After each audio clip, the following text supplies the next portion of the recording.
Hello लोगोफोर बड' जब info YouTube चेनेलाव बरायबाय आसा खालामो नोंथांमोना गासैबो मोजां दङ। दा फाइनालि अरुंधति गोल्ड स्किमा सोलिगासिनो दङ। दानिया जायफ्रा एप्लाइ खालामबाय नोंथांमोना रां हाबदोंना हाबाखै एबा नोंथांमोननि स्टेटासा मा जाना दङ, रिजेक्ट एबा एक्सेप्ट जादोंना जायाखै, थ' नोंथांमोना बेखौ नायनोब्ला नायनो हागोन आरो नोंथांमोना स्टेटासखौ नायनानै ट्रेक खालामबाय थानो हायो आरो जे नोंनि राङा बबेसिम मोनफैखो एबा बबेसिम थांखो एबा सोरनाव रिजेक्ट जाना दङ एबा सोरनाव एक्सेप्ट जाना दङ। नोंथांमोना भिडिअखौ नायलांबाय था जोबजासिम। दा लोगोफोर नोंथांमोना गासिबो डिटेल्सखौ नायनो हागोन। आं नोंथांमोननो दायो लाइभ प्रुफ देखायगोन जे नोंथांमोना माबोरै नायो, नोंथांमोना भिडिअखौल' नायलांबाय था। थ' बेनिफ्राय नोंथांमोना चेनेलाव दासिमबो साबस्क्राइब खालामाखैबा खालामना लादो लोगोफोर। आसा खालामो नोंथांमोना मोजां मोनोबा लाइक, कमेन्ट, शेयार आरो गोदानै फैदोंबा चेनेलाव साबस्क्राइब खालामगोन। दा बेनो जाबाय कर्ट मेरिज जानायफोरनि लोगोफोर बैसोआ मिनिमाम गाहायसिनानो 18 इयार्स जाथारनांगोन हिन्जावफोरा, बेनिफ्राय हौवाफोरा 21 इयार्स जानांगोन। बेनिफ्राय बेसेबां बैसोनि खोथा, जायखिजाया 21 इयार्स जानांगोन हौवाफ्रा, हिन्जावफ्रा 18 इयार्स जाथारनांगौ। बेनिफ्राय बे स्किमखौ मोननोब्ला नोंथांमोना मेट्रिक पास जानांगोन सानैबो, अब्लासो मोननो हायो। स' बिदिब्ला बोरै नायो नोंथांमोना भिडिअखौ नायलांबाय था। जों बेखौ नायनोब्ला जों थांनांगोन अरुंधति गोल्ड स्किमाव। बेनिफ्राय एप्लाइ खालामनाय प्रसेसखौ आं नोंथांमोना दिन्थिखाबाय, नोंथांमोना भिडिअ नुखाबाय। बेनिफ्राय जाय नोंथांमोना दासिमबो नुवाखै नोंथांमोना डिसक्रिपसनाव मोनगोन लिंक, बेयाव थांना नायबानो जाबाय बोरै बोरै एप्लाइ खालामनांगौ। दा बिदिब्ला जों नायनोसै, भिडिअ गोबाव खालामला जोङो एप्लाइ खालामनाय प्रसेसखौ जोङो नोंथांमोना मोनखाबाय।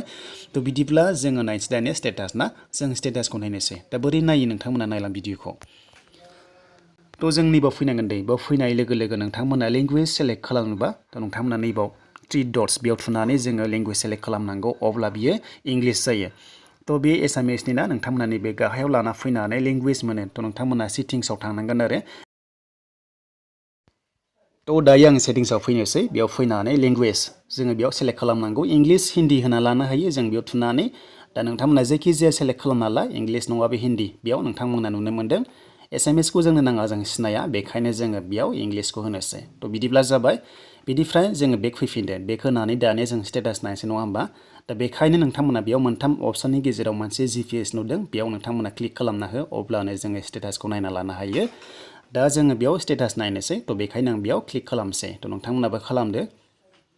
दानिया ट्रेक इउर एप्लिकेसन, थ' नोंथांमोना बेखौ मा खालामनांगौ, जेब्ला नोङो एप्लाइ खालामदोंमोन ना आइडि मोनो, दा जों बे आइडि नाम्बारखौ, एप्लिकेसन नाम्बारखौ होनांगौ बक्सआव। नोंथांमोना एन्टार खालाम, अब्लानो जागोन। थ' नोंथांमोना आइडिखौ एन्टार खालामदो बेयाव। बेनिफ्राय गाहायाव मोनदों मबाइल नाम्बार, जेब्ला नोङो एप्लाइ खालामदोंमोन मबाइल नाम्बार होदोंमोन ना, बेखौनो होनांगोन, अब्लासो जागोन स्टेटासा।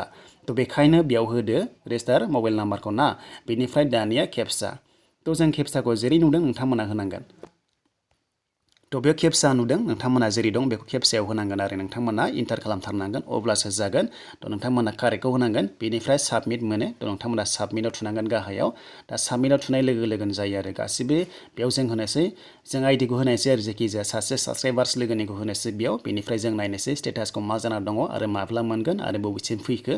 थ' नोंथांमोनाबो नायलांबाय थादो गाव गावबागाव होनानै। थ' नोंथांमोना बिदि मबाइल नाम्बारखौ होदो, बेनिफ्राय जों केपसाखौ होनानै गाहायाव जोङो साबमिट मोनो, जों साबमिटआव थुनांगोन। थ' अब्लानो स्टेटासा जोंना जाना फैयो।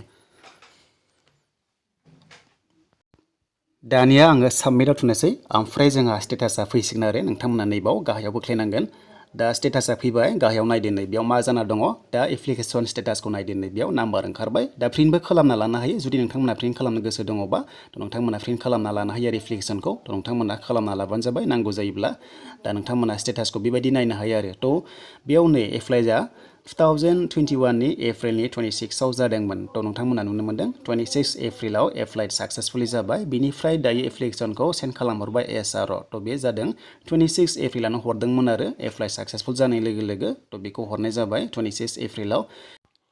दा बेनिफ्राय भेरिफाइड जानो टाइम लायो। दा बेयाव नै लास्ट भेरिफाइड नोंथांमोना नुनो मोन्दों। दा बेयाव लास्ट भेरिफाइडआ आइजिआर थायो आरो स्टेट लेभेलाव। थ' नोंथांमोना बेयाव भेरिफाइड जायोब्लासो मोनो। दा लास्ट भेरिफाइडआ 9 मेआव जादोंमोन। दा बेयाव भेरिफाइड जानाय लोगो लोगो बेंकआव हरनाय जायो, अब्ला बेंकनिफ्राय नोंथांमोननि रांखौ होनाय जायो आरो।